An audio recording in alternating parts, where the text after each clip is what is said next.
Hello everyone, मैं हूं जगदीश जोशी। आज की इस वीडियो में हम लोग एलन ब्रैडली की पावर फ्लैक्स वीएफडी के कनेक्शन सीखेंगे।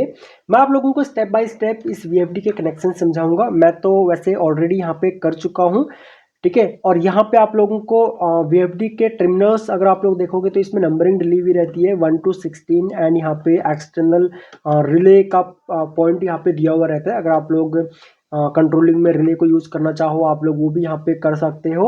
उसके अलावा यहाँ पे फिलहाल हम लोगों ने पैरामीटर वगैरह सब कुछ सेट कर रखे हैं इसके। ये पोटेंशियोमीटर है, यहाँ से हम लोग इसकी फ्रीक्वेंसी को कंट्रोल कर सकते हैं। फ्रीक्वेंसी हम लोग जो कीपैड है, कीपैड पोटेंशियोमीटर से भी कर सकते हैं, बट ये हम लोगों ने अभी यहाँ पे डिसेबल करके रखा हुआ है। हम लोगों के पास वीएफडी का कंप्लीट एक कोर्स भी है हमारी एंड्रॉयड ऐप और वेबसाइट में। अगर आप लोग उस कोर्स को इनरोल करना चाहो आप लोग कर सकते हो। लिंक आपको इसी वीडियो के नीचे डिस्क्रिप्शन में मिल जाएगा, जहाँ पे हम लोग Allen Bradley, Siemens, Delta, Schneider और उसके अलावा एक जो चाइनीज़ वीएफडी है उनके बारे में हम लोग डिस्कस करते हैं, जहाँ पे हम लोग कनेक्शन, पैरामीटर और कम्युनिकेशंस बिल्कुल बेसिक टू एडवांस समझते हैं। तो चलिए मैं आपको लेके चलता हूँ लैपटॉप की स्क्रीन पे, जहाँ पे हम लोग स्टेप बाय स्टेप बहुत ही आसान तरीके से इस वीएफडी के कनेक्शन सीखते हैं। तो दोस्तों हम लोग यहाँ पे लैपटॉप की स्क्रीन पे आ चुके हैं और वीएफडी के जितने भी टर्मिनल्स थे सभी टर्मिनल्स मैंने यहाँ पे आप लोगों के लिए डिजाइन किए हैं ताकि अच्छे से आप लोगों को समझ में आ सके। यहाँ पे सबसे पहले तो रिले टर्मिनल ब्लॉक दिया हुआ है। रिले टर्मिनल ब्लॉक में 3 टर्मिनल होते हैं, एक कॉमन टर्मिनल होता है, एक एनो और एक एनसी टर्मिनल होता है, ओके। और उसके बाद यहाँ पे एक स्लाइडर स्विच होता है, ठीक है। और ये स्विच आप लोगों का सोर्स और सिंक के लिए होता है। आप इस डिप स्विच को अपना अगर सोर्स में कंट्रोलिंग करनी है तो सोर्स की तरफ कर सकते हो, सिंक में कंट्रोलिंग करनी है तो सिंक की तरफ कर सकते हो, ठीक है। उसके अलावा अगर हम लोग कंट्रोल टर्मिनल ब्लॉक्स को देखें तो यहाँ पर भी हमारे पास 1 to 16 की एड्रेसिंग में टर्मिनल्स होते हैं। टोटल यहाँ पे 12 टर्मिनल्स मिलेंगे आपको। जो ऊपर यहाँ पे टर्मिनल्स हैं ये डिजिटल इनपुट्स के टर्मिनल्स हैं और नीचे जितने भी टर्मिनल्स मिलेंगे आपको वो एनालॉग के लिए मिलेंगे और पावर सप्लाई की टर्मिनल्स हैं। एक यहाँ पे RS-485 सील्ड का टर्मिनल मिलेगा। यहाँ पे RS-485 का इथरनेट टर्मिनल मिलेगा, इथरनेट पोर्ट मिलेगा, ठीक है। तो ये RS-485 कम्युनिकेशन के लिए यहाँ पे दिया हुआ रहता है, ओके। कनेक्शन के लिए सबसे पहले हम लोग यहाँ पे पोटेंशियोमीटर ले लेते हैं और पोटेंशियोमीटर में 3 टर्मिनल्स होते हैं, पॉजिटिव, नेगेटिव और फीडबैक के लिए। यानी कि पोटेंशियोमीटर को हम लोग अगर मान लो 10 वोल्ट में आप लोग कंट्रोल कर रहे हो या 5 वोल्ट को अगर आप लोग कंट्रोल कर रहे हो तो पोटेंशियोमीटर को आपको पॉजिटिव और नेगेटिव दोनों ही सप्लाई देनी पड़ेंगी।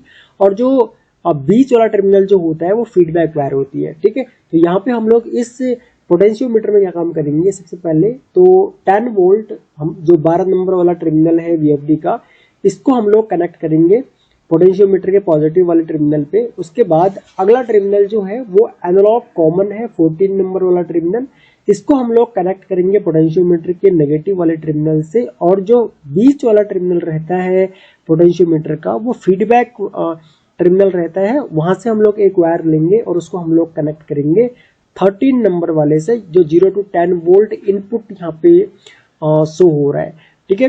उसके बाद हम लोग क्या काम करेंगे, 3 पुश बटन्स लेंगे। अगर आप लोग 3 वायर कंट्रोलिंग कर रहे हो तो रेड वाला स्टॉप होगा, उसके बाद आप यहाँ पे स्टार्ट फॉरवर्ड और स्टार्ट रिवर्स ये 2 पुश बटन यूज करोगे। एक फॉरवर्ड के लिए होगा, एक रिवर्स के लिए होगा।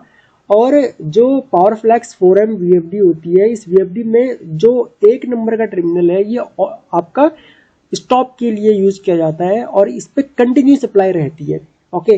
अगर आप मान लो 2 वायर कंट्रोलिंग ऐसा कुछ कर रहे हो या सिलेक्टर स्विच वगैरह यूज कर रहे हो तो उस केस में आप लोग क्या काम करोगे, 11 नंबर से एक वायर लोगे और यहाँ पे 1 नंबर पे उस वायर को आप लोग कनेक्ट करोगे। इट मीन्स कि 1 नंबर पे परमानेंट सप्लाई रहना चाहिए, तभी जाकर के आपका वीएफडी जो है वो चालू होगा, ठीक है। तो हम लोग क्या काम करेंगे, हम लोग 11 नंबर से एक वायर लेंगे और इस तरीके से लूप बना लेंगे। तीनों ही पुश बटन्स में हम लोग 24 वोल्ट इस तरीके से कनेक्ट कर देंगे।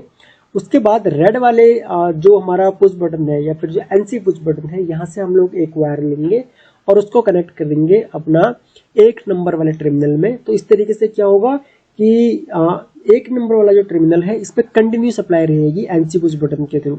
ओके, और जैसे हम लोग इस एनसी पुश बटन को प्रेस कर देंगे तो सप्लाई यहाँ की ब्रेक हो जाएगी और हमारा वीएफडी ऑफ हो जाएगा। ठीक है, अगला जो पुश बटन है यहाँ से हम लोग एक वायर लेंगे, उसको हम लोग कनेक्ट करेंगे 2 नंबर पे जो कि स्टार्ट और रन फॉरवर्ड के लिए है।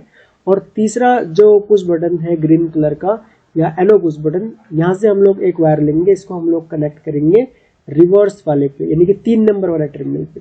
ठीक है, तो ये तो हो गया कि जब हम लोग 24 वोल्ट को कंट्रोल कर रहे हैं।